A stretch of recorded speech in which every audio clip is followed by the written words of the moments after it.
little bit of water in that port pontoon.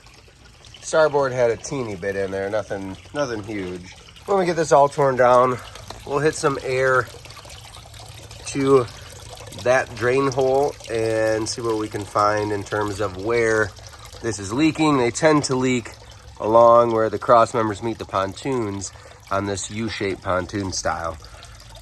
That bucket's about to fill. I better go get it back up. This pontoon, this port side, it had a couple gallons of water in it. Likely not a big deal. You could drain it at the end of every season and be just fine. But we're gonna take a look, just make sure there's no like glaring leaks or anything major. What we have is just a system. We do this a lot, so we have the parts made.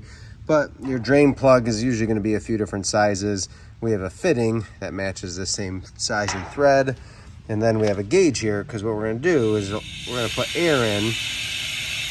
Just a couple gallons or a couple pounds, so my gauge starts at 5. You can hear it expand, that's normal. So that's 2 pounds of pressure. You can hear it expanding a little bit.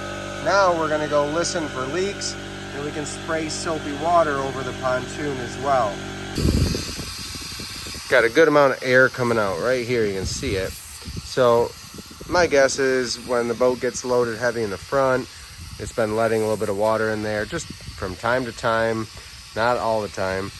So we're gonna go ahead, we'll patch that hole, and then we'll make sure there's nowhere else that's coming out. But we'll do our best to fill that so that it's not gonna keep leaking year after year.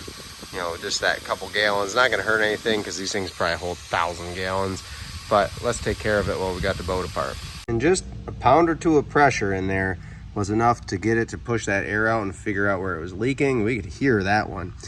So don't put a whole bunch of pressure in them. Even at a couple pounds, you could hear the pontoon popping a little bit, just that pressure building. So we'll go ahead, we'll let the rest of that pressure out, then we'll go ahead and weld that front.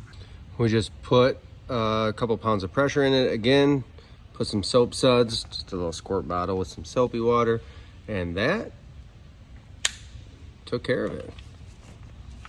Just a quick little weld, shut that hole, and now we're good to go. That would be making bubbles if we were still blowing out a whole bunch of air. Looks good.